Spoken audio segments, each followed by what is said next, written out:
Bitch, the annoying thing about this fuck ass weather, we're gonna have 6 more weeks of cold shit, I guess, because the groundhog didn't look at its fucking shadow or whatever the fuck. Fuck that shit. Ah! It's fucking 5:30 and it's freezing ice cold and it's just gonna get worse as the night gets on. So I am pissed and I'm full of energy and I need to expel it and I can't expel it through masturbation, so I guess we're gonna do it through conversation!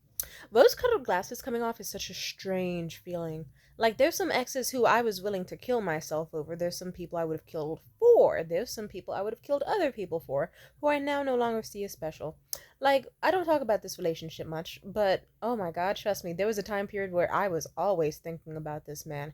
I met him when I was 18. Things ended right, like a mere 2 days before my birthday. So it was 18 through 19. Actually, yes, and oh my god, I won't talk too much about it, but let me just say, it was one of those relationships that felt like something out of a movie.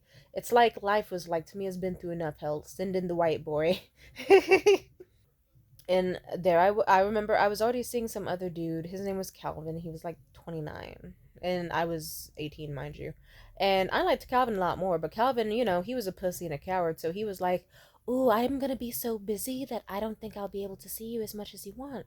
So maybe you could see other people, and then how about by the end of the summer we can have, when I'm nice and free and things should calm down at my job by then, we can see about being a monogamous couple. Like, but for now, you could, yeah, we could be an item. We're definitely an item, and you can see other people," which was just his way of like trying to passively, allegedly, according to him, say, "I like you, but I just want to fuck, but you can date other people." And I didn't catch that hint, but either way, I would have been happy either way. Why? Because I wasn't trying to date him either. It's like, nigga, I fucked on the first date. You really thought I was trying to be here forever?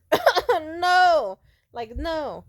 If I could rewind time, I would have been like, bitch, stop splitting the bill with Calvin. You're fucking younger than him and unemployed. Or even when you do got a job, don't split the bill with Calvin. Fuck Calvin. Fuck him. I can't even look at the memories of us like fucking like animals and getting brunch the next day and all those, like, it was cute, but it's like I paid for it. Let's stop acting like he's so sweet. I was Venmo tagging that nigga. Yuck.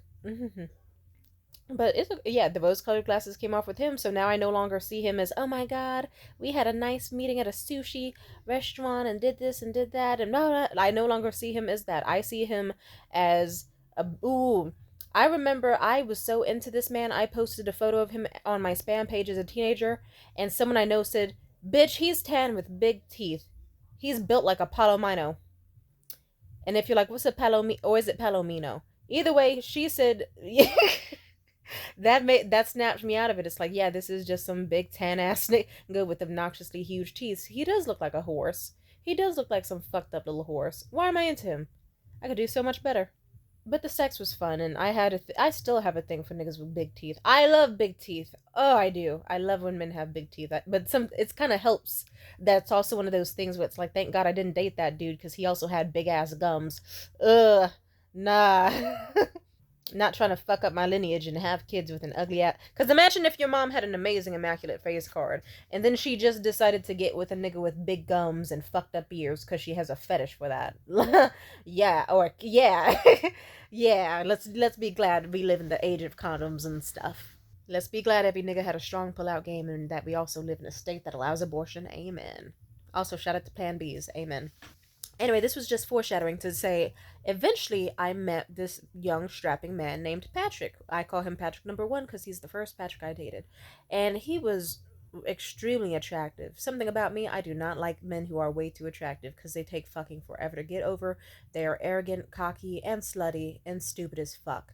And weird and possessive. They want to basically, they act like they're walking fucking kings and God's gift to the earth. And then they meet someone like me and they're like, I'm gonna treat her as if she's disposable. Or like they do little weird shit that just lets you know they have a huge ego and they're pathetic. So I remember, like, I still met up with him because I thought like the first date was fucking terrible. And he also was kind of predatory on at the end of the first date. Let's not talk about it though. I want to be in a good mood.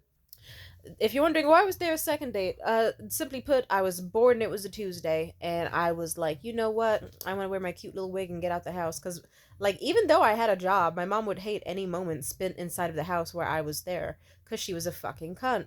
Like, I don't know, she just like, Jesus Christ, like, I'm trying not to get too off topic, but yes, for years, even when I was employed, even when I did make money, she would still be mad at me for being in the house. It's like in my own bedroom or in the living room or anywhere. She was a cunt.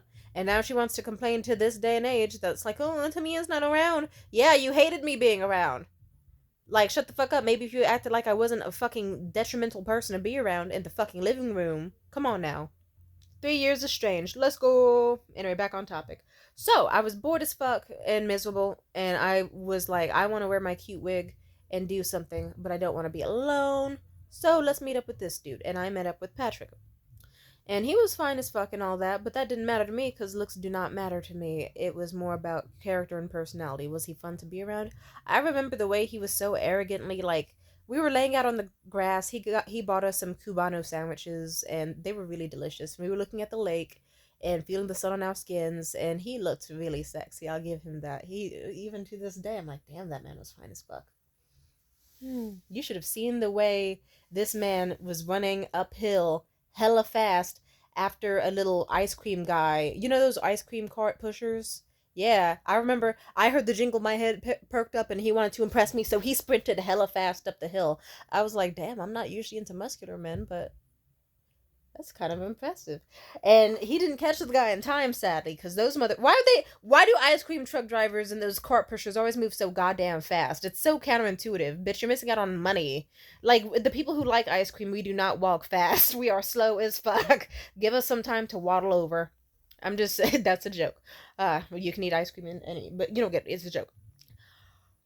My heart's racing fast. I had too much Mountain Dew. Oh, also I keep forgetting to breathe as I talk. Oh, as I was saying, what happened? Oh yeah, he went on this little rant lecture where he was like, "I'm not trying to get too attached, and and I'm just trying to play the field." And I kind of thought to myself, even though I know I'm such a hypocrite, because I kind of mocked Calvin for not being upfront with me, but at the same time, I just thought to myself, here we go. Here's the attractive dude rant where he's trying to say that he's going to play the field and wants to fuck other people, yada, yada, yada. And he was trying to say it. He was saying it in a way that I wouldn't describe as sweet. I'd say kind of smug and dismissive. But he noticed the way that I just was like, yeah, okay. Like, I was just looking off, and I just kind of was treating him as if he didn't say shit. He noticed that. He was like, what the fuck? She really doesn't give a fuck. He was like, I'm on a date with her saying that I want to fuck other people and play the field, and she has zero reaction. She's acting like she kind of expected me to say that. What the fuck? And he got kind of annoyed and confused. But then he kind of realized over time that I didn't find him very impressive, so he tried to improve that over time. And then I remember it was the third date that we met up. And this is where it went like really, really nice. Like, we've had better dates, but let's just say there was a date in particular where me and Patrick, we went to Ocean Beach, or was it Baker Beach? I think it was Baker Beach. Yeah, whichever one is in the bougie fucking neighborhood in San Francisco, up where the rich people live. We went there, and I got super cute, and he looks good, whatever. And we had a fun time on the beach, just hanging out in the sun. Oh, this, I forgot this happened. This is a cute little memory. Okay, so me and Patrick were laying on the beach sun tanning, and there was this one like group with the frisbee, and at some point as Patrick was talking to me, he gets hit hella hard in the throat, karate chopped with the frisbee, like in the Adam's apple. And then the group is like, sorry man, we're so sorry, my bad. Patrick flings that shit away like a little bit softly so that the guy has to like jog a bit to get it. He did that on purpose because he was mad at the dude. He was like, yeah, walk, bitch. I'm not gonna fling it all the way there. Patrick had muscle. He easily could have. But then guess what? It happened a second time. It hit him right in his fucking forehead and his face and made his glasses jam into his eye. Patrick was really fucking annoyed at this point. The guys were like, we're sorry, we're sorry. Patrick tried to fling that shit aggressively high and aggressively hard to try to throw it out of distance for them. But instead they caught it and they were like, yo, that was hella... Like, every attempt he was trying to do to make these men like a little bit agitated failed because they were just super athletic as well, so they would catch it. And then guess what happened? A third motherfucking time hit him in his nose. And that point I was like, let me grab the frisbee before he does, because he might try to behead them this time. I just tossed that shit back and said, watch your fucking shit, but it's okay. Like, well, what the fuck, man? And then we were hanging out on the beach, and I was like, I have bubbles. I know what we should do with the bubbles. He was like, what? I said, let's have the bubbles blow in the wind because it's a windy day and the wind keeps blowing it our direction, but it's finally going their direction. Let's bubble bomb these motherfuckers so it gets in their eyes. He's like, yeah. I whip out the bubble wand I bought, and I put that shit in the wind and we start aggressively blowing hella bubbles, and like a million bubbles are coming from the wand their direction. And guess what happens to the dudes who are playing frisbee, who stopped playing frisbee and started playing like fucking softball with each other on the beach? They see the millions of bubbles coming their way, and they're like, yo, nice fucking bubbles, bro. This is great ambiance, man. Hell yeah. And they start having a twice as awesome time. And we were like, God damn it, this backfired. But you know what? It's objectively funny. And then at some point, Patrick was like, I know this cave. We should go there together. We should go to this cave. And I thought to myself, is this nigga trying to fuck me on this public beach out of public? I'm not saying I'm not. And I was having issues even back then with saying no. But I kind of thought to myself, yeah, I was like, no, I don't think I want to go there. He said, let's check it out. The cave is so cool. This cave is so nice. You will love it. I thought to myself, it seems like this dude possibly is just horny and wants to fuck in the cave. Before I know, it could have actually just been a cave and he wanted to go there to check it out. But eh, let's just say due to something that happened on the first date between us, I was not comfortable being alone with that man, especially in a place not surrounded by other people.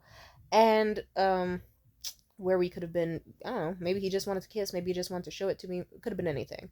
But I was nervous. So, and I know that's like, to me, that's such a dark thing to be able to say in the middle of a story that was going so well. Yeah, that's how my life is. But either way, as we were walking along the beach, like the tide started rising, and it went from like, water splashing that could barely even cover the top of your feet to water that was like fucking knee high and then mid thigh high. And he was a lot taller than me. He had like almost a whole foot on me. And at some point, we were walking past this huge spiked rock and admiring it to try to get to the other side where the cave was. Patrick was walking in front of me, I was behind him.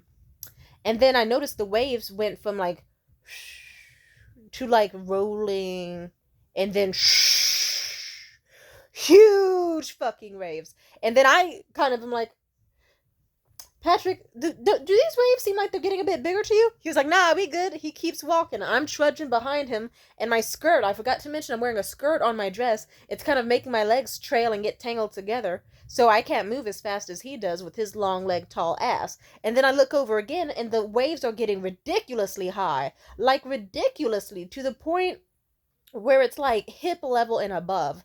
Like, huge fucking waves splashing at our legs. I was like, Patrick, these waves are getting bigger. He's like, it's fine, you'll be good. We keep and then at the point where I see this huge fucking wave as tall as me coming my direction.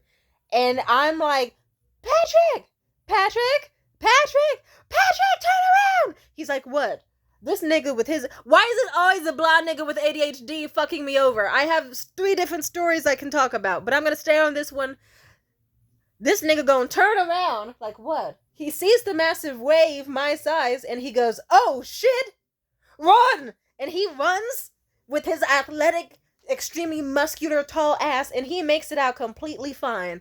And when he comes out from the other side of the rocks, like, where it's just total fucking beach and a crowd, he's like, ah, ooh, I got my pants a little wet. But I'm all good. How about you two? Oh, shit. And he just sees me soaking wet, drenched, seaweed on my body, like a fucking cartoon. My soaking wet beanie sliding off my head. My dress is just damn near entirely translucent from the amount of water that has succumbed through my clothing.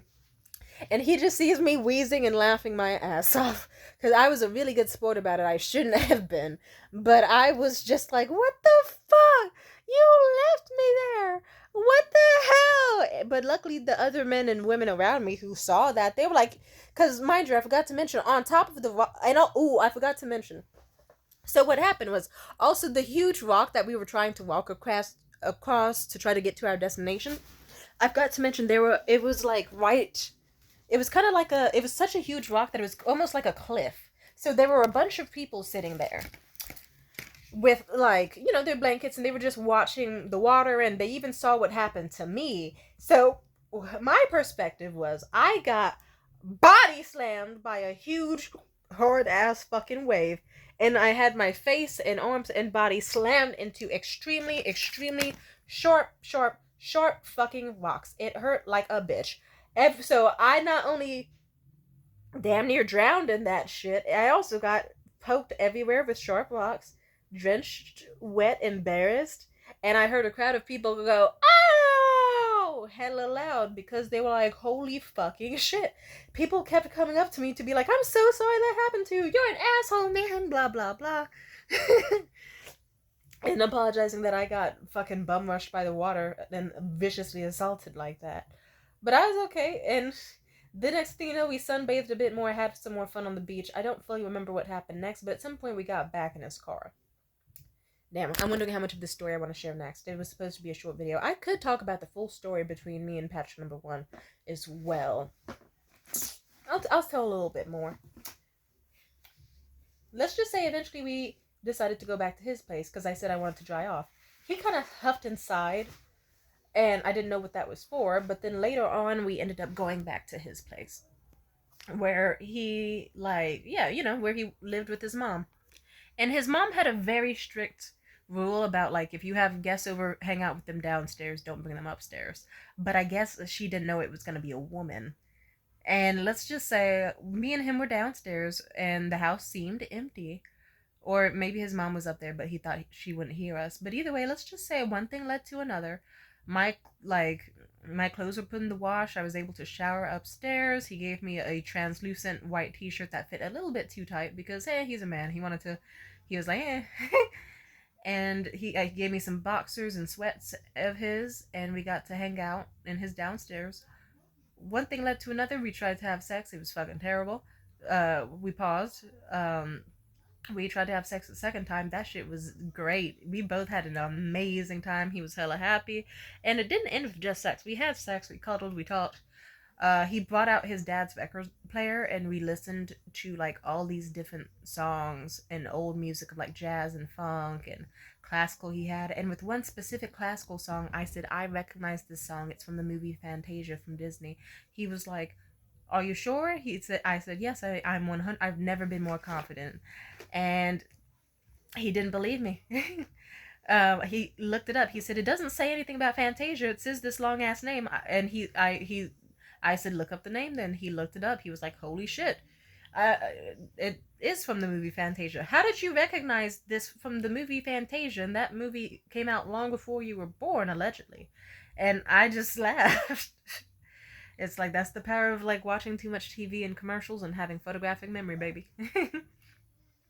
And we joked around, we had some conversations. Shit got deep. Eventually we I forgot, I tried to do a pull-up bar on his pull-up bar. He turned me on. He was one of the first muscular men I dated who I actually really liked. I didn't like muscular men until him.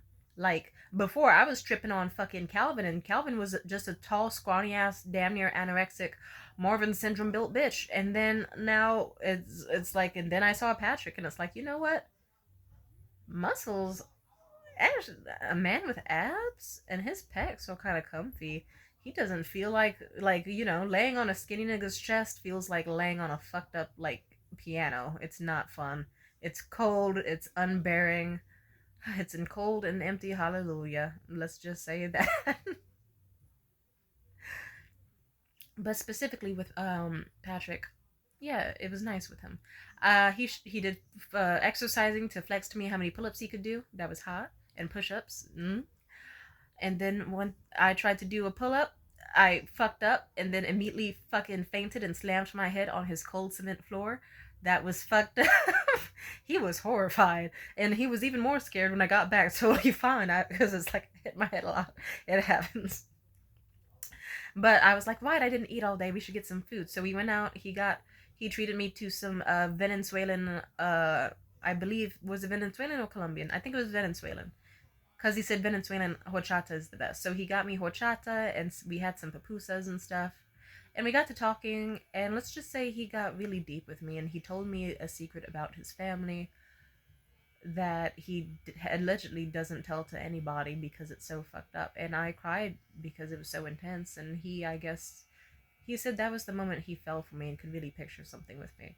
because never before when he had told anybody about what he had been through when he was young and his brother, it was difficult. And I guess I was the first person who cared, which is sad. It's very sad. But next thing you know, we had and then we had sex. I don't know. His mom had a good feeling about me. She was like, "Oh, you could invite her upstairs. You can sleep in your bedroom tonight. You can do this. You could have her over." And I was in his bedroom, and we hung out some more. And one thing led to another. We had sex, and we don't remember how it ended. And I think we had. All we remember is we had sex, but the condom, we didn't know where it was. It definitely wasn't inside of me. Don't worry. So, but we did notice that it's like, sorry, I thought my phone was about to ring an alarm. I was about to scream. It was about to interrupt the video. I was so worried. But I had sex with him, and it was nice. But what was more noteworthy is that we slept with each other. I don't like. You can tell when you really get along well with somebody when you truly fall asleep next to them. Because that just doesn't, like, if you aren't feeling someone's vibe or aren't comfortable with them or don't feel safe with them, you won't do that. But I felt safe with him and he felt safe with me. So instead of tossing and turning, it wasn't even like a slow, because sometimes even with people I like, it'll be like a slow, eventually pass out sort of thing. But with him, it was instant night night. And we both just were like bewildered at how well things were going between us. It was a great connection. And let's put it like this. One thing led to another, and next thing you know, we had one of those movie type relationships where next thing you know, we were getting on the kiss cam at a Giants game, and millions of people saw the way we smooched each other. Next thing you know, we were I don't know, we were going out to comedy clubs together, and we were getting dressed up for each other. And next thing you know, I was having conversations with his mom where I could wake up early in the morning at like 6 or 8 a.m. She would hear me in the kitchen and rush in just to talk to me. And I would be in the kitchen talking to her until like 2 p.m. or so, to the point where his own dad was like, "Where's your girlfriend? She's in the kitchen. Talking to your mother?" "Yeah." "Good luck, son." It got to the point where we ended things. It only ended because he was going back to college, but I remember specifically his whole family had the energy of, "Don't say goodbye. You're acting like this is our last time seeing each other. More like, farewell for now, or see you later." And I remember the exact way his dad said that to me, and that made me really emotional. Because his dad hardly ever spoke at all to me, but even he kind of knew from our interactions and watching us together and everything. Like, in fact, I think I forgot to mention this one. The first, I think the morning after, when I met his mother for the first time and we had like breakfast and tea, I was nervous as fuck. But we were in the kitchen, talking, having like, a little breakfast with each other. It was pleasant. She was making conversation and she really liked me. But as she was talking about her life, their house was interestingly structured. It's like the shitter, the toilet was separate from the sink and the bathtub, like two different rooms in the house. I remember I heard Patrick go in to the bathroom, and let's just say he was in there for quite a bit of time. And I had a gut feeling. I was like, he's gonna come out there and he's gonna do that thing that men do, and he's gonna think he cannot wash his hands. And guess what? As she was talking to me, and in the middle of me saying my response to her, I see him walk out. He walks into the room like, "Hey, what's up, y'all?" I straight up go, I fast as fuck. I stop smiling and talking to her, and I'm like, "Go wash your hands." Like, full of, and he was like, oh. And his mom was like, his mom was like, "Oh," like as if I spit the best fucking rap verse she heard in years. And then this nigga looked at me like, "Oh, excuse me, begging me in my house." And he went to wash his hands, and his mom laughed her ass off, and she was like, I like you. I can tell I'm gonna like you already." And she was a wonderful person to get to know. I spent most of the summer, anytime I wasn't hanging out with him, like me and her were having a wonderful conversation, and she was telling me about her life when she was young and about her goals and how she envisioned me being big and a lot of wonderful things. And like telling me all these stories about like how Patrick was as a kid and her own childhood and all that. It was a wonderful thing. It was very lovely. Trust me when I say everyone in my life knew about this guy. Almost. Almost. And everybody thought these two are endgame. He's gonna come back, they're gonna be together. They have too high of an energy, too much fire, too much power behind them. They get along great. They're inseparable. You always see them having the most romantic moments, having the best conversations, being funny and flirty and amazing. And then guess what? At the end of the day, here I am, 24 years old, I forgot all about him. Why? Because guess what? The rose colored glasses came off. Now I just see him as that one big forehead nigga whose forehead is just God, mega mind ass. I don't see him as cute. I just am like, oh yeah, he had weird beady eyes and thin lips. Why was I dating a man with thin lips? I see him as, oh yeah, that's the dude who I thought was muscular when I was 19, but really he could have used a lot more definition. He was just cute for a 19-year-old. Eventually you just kind of wake up and you're like, hey, why was he knew I was sad as fuck and poor and miserable and trying to save money in a fucked up situation, and he still was insisting on me splitting the bill and would not treat me to even a single dinner when I would for him. I don't like that. And then I realized, like, oh yeah, he was also extremely lustful. He was a pervert. He was a selfish asshole. He was a manipulator. There's plenty of things about him that kind of surfaced the more time went on, and it made me go, oh, okay. He was, like, trust me when I say, I am still glad I met Patrick. He was a glass of water. He was one of the first men that actually kind of cared, the type of man to learn about like my eating disorder at the time. And he and his mother made an effort to make sure I was always fed, like even when I thought I didn't need it, they would always give me food. They were so sweet to me. And the way Patrick looked at me and the way he cried when he had feelings for me and all of this shit, trust me when I thought I meant something to him, which makes it hurt. And I know you're probably like, this story is giving me deja vu. Yeah. There's plenty of people that have cried over their so-called love for me and then abandoned me. Why do you think I'm so spiteful? It hurts. It does.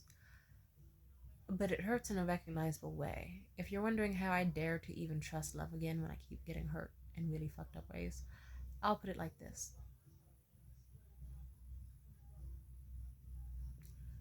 It kind of hurts, kind of like, imagine you ran a mile or something and your lungs burn and it's gonna burn for weeks, or it won't burn but it'll just like every time you breathe, every time you laugh a little, every time you get a little sad, your lungs get a little weak and you might have to do a little cough every now and then, and it'll hurt like a bitch, and it doesn't stop you from breathing. That's how love is for me. Love is just like how it was a few weeks ago when I sprinted towards a bus stop with my ex-boyfriend Liam. My lungs still hurt from it, but in a way where it's like, hey, there's other shit to worry about, there's other things to do, and I'm not gonna stop breathing just because I'm in pain. I'm not gonna stop loving just because it hasn't worked out. That's the scary thing. Trust me when I say, if I could really give up on love, I would. At most, you'll see me take a break from dating, because Jesus, these niggas are strange. But yeah, love is a beautiful thing. Things can come out of it one way or another. As disgusting as it is. Oh, but yeah, trust me when I said I thought this would be the type of guy where even if we weren't married or whatever someday, we would at the very least be friends. Which makes it all the worse. If you're like, to me, you can't leave us hanging. How did this end? Let's just say I met Patrick number two. I met Patrick number two in a time where it was hard to get over Patrick number one, and Patrick number one was being awful, terrible. Like, he left for college and he made a promise that we'd video call once a week and he'd text me whenever he could. Just to, like, even if I texted him twice in a day, he'd get angry at me. And then if I asked him about video calls, he'd snap at me. And he was like, even then, I reread our messages on accident like a few weeks ago because I was looking for like a photo I sent to him before, and it was just like, he was so viciously mean in a way that didn't make sense. He was acting like I was a buzzkill. I wasn't saying I needed his attention every second of the day, but it's like, yeah, let's just say, eventually I woke up. The rose-colored glasses came off. I said, okay, I had a cute little nigga for the summer who made me feel loved and was probably one of the first men to make me actually feel like he cared about me.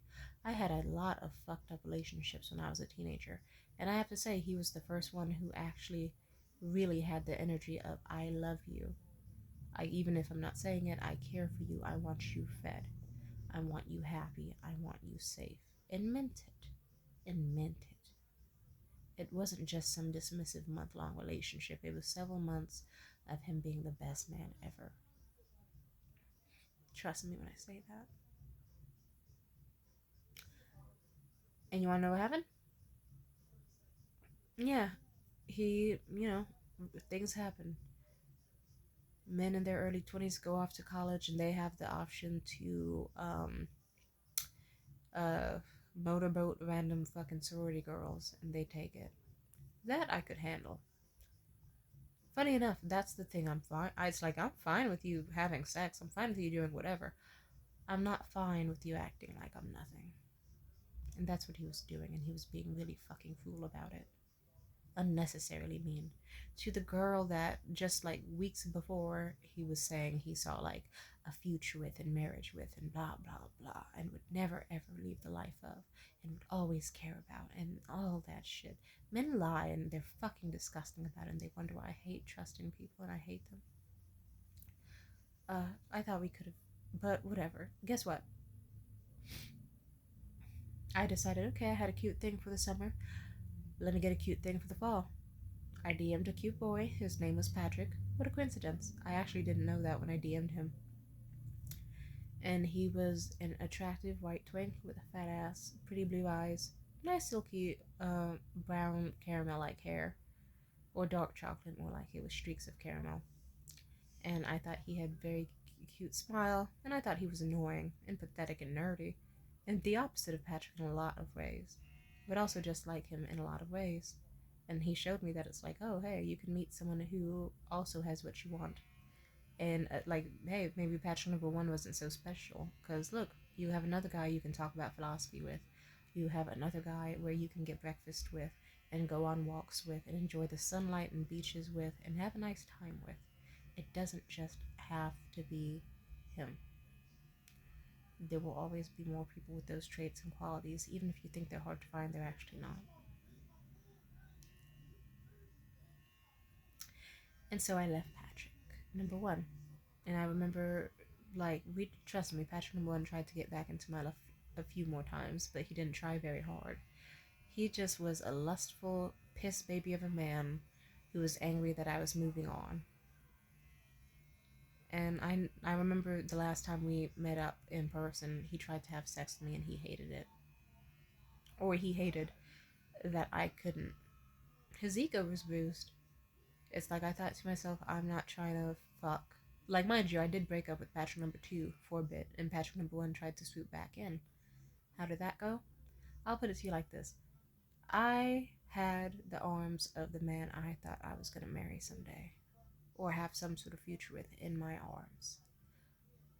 And I felt nothing. I looked at Patrick number one's nice, beautiful blue eyes, and I thought to myself, they look dull like a muted, foggy ocean. I want Patrick number two because his eyes are bright blue, like a nice swimming pool full of energy. I looked at Patrick number one's jawline and I thought it's cute, but it's not as cute as it was before to me. It's not as defined, and either maybe it's because he's not taking care of himself as much, or maybe it's because I just simply like Patrick Hughes more. I looked at his wide rib cage and his muscles, and also he stopped working out, so his muscles weren't even like as present anymore. And it just like I couldn't even like him for the sake of, oh, you have muscles, and at least you have that. It's like, because no, he wasn't even eye candy to me anymore. He reverted back to a version of nothing. And trust me when I say, I know Patrick number one had a bigger dick than Patrick number two. He also had a lot of stamina and a pretty not so bad ass, and or may I say it, maybe even nice. And he had beautiful long legs, and he was a generally attractive individual.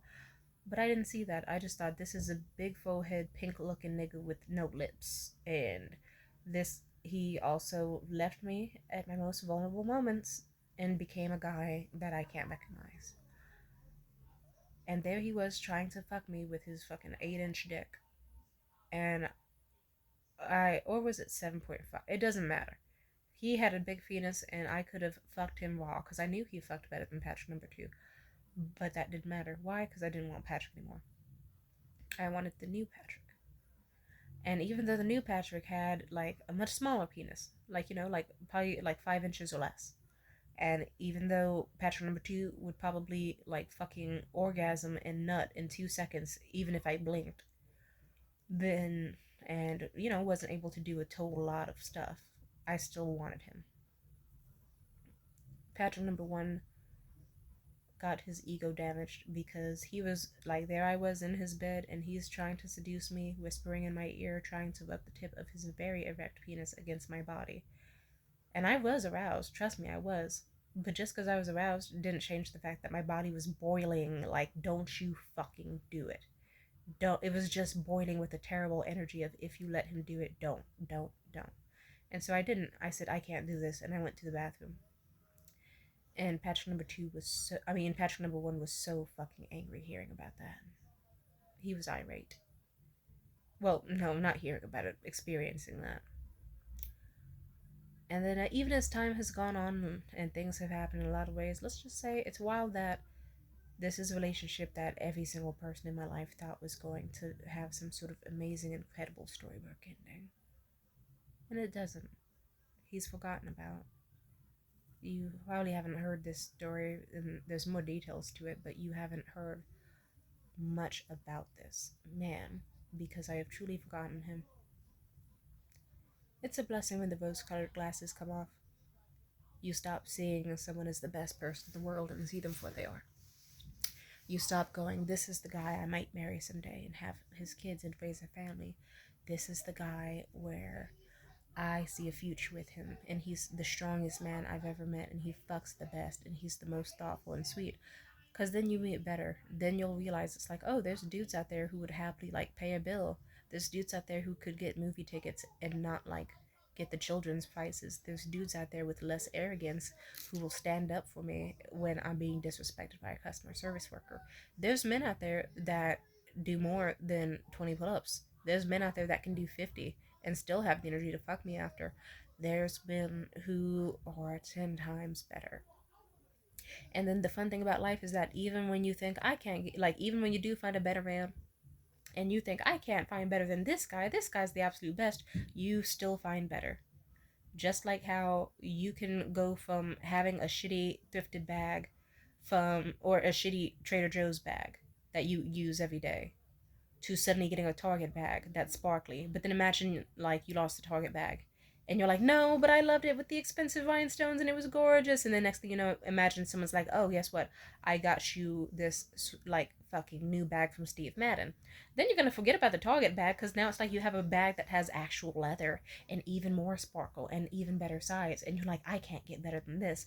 And but then that bag leaves. It's okay, get you it. Then next thing you know, you're gonna be like, oh my god, I got a Louis Vuitton bag. Wait, I got a Prada. Oh wait, I got a. And then next thing you know, you'll get a fucking Birkin. And even when you get a fucking Birkin, you will still find better than a Birkin. That's the beautiful thing about life, is that even when you think that you can't get better, there's better. Like there was a point in time when I thought that Calvin was better than Patrick number one, and boy oh boy did time show me that it's like, oh, turns out to me it can do better than a fucking ugly ass 30-year-old twink with Marvin syndrome who looks like a fucking palomino. She can get a new nigga who actually like works out consistently and has a welcoming family and a life and like romantic urges in their body and like, you know what I mean? I had a lot of amazing, wonderful storybook and movie-esque romance with Patrick that summer. I did. It's a shame it ended well. That's the painful thing about life, is that you could have the most amazing connections with people in the world. It doesn't stop it from ending badly. Because, I don't know. It's fucked up, I get it. But if it's any consolation, here I am at 24 years old, and I've met people who, let's just say, they make Patrick look like a fucking bitch in comparison. Even though like not every single man has done that, but at least some. And I forgot all about Patrick. And the same can happen for anyone else, even who I currently have rose-colored glasses on. Trust me, my ex Liam, for example. I took those glasses off, and now I see him for what it was. It's like I no longer just see him as some innocent boy who I broke the heart of. It's like, no, this was a guy utilizing weaponized incompetence and intentionally being snarky and trying to just see how he could disrespect me passively, but not bad enough where I leave. He was trying to keep the bar low, and he was not a good man. And even now, when he's worsening, I'm like, oh, look, more passive aggressiveness, more ego, more bullshit here, more bullshit there. This is a man who doesn't see me as someone where they root for my hopes and dreams. This is someone who wants me to make them feel special for a little bit, and not a man who cares for me. So those, like I'm just saying, when the rose colored glasses come off, it can sting at first, depending on how it's revealed, or it can feel amazing. And sometimes you just reach a point where you wake up and you're like, oh, I don't like this mommy issue nigga, and you move on with your life, and it's like a breath of fresh air. You feel like the ladies in the tampon commercials. You want to leap in the sky, and you're just like, I'm free! I'm free! Because you're no longer attached to some man who shouldn't have, like, trust me, a nigga who doesn't even fucking deserve to smell your perfume when you walk by no longer has your entire heart and your soul. That is amazing. That's a beautiful feeling. So, yeah, rose colored glasses can be very funny, but it's a blessing when they come off. And no matter how bad you think I have it, you have it. Let's just say, did it take some years to get over that nigga fully and forget about him? Absolutely. But am I glad I did? 100 fucking percent. Because he sucks. And now I actually have more men and who can do 1,000 times better than he would ever think to do. Amen. Bye.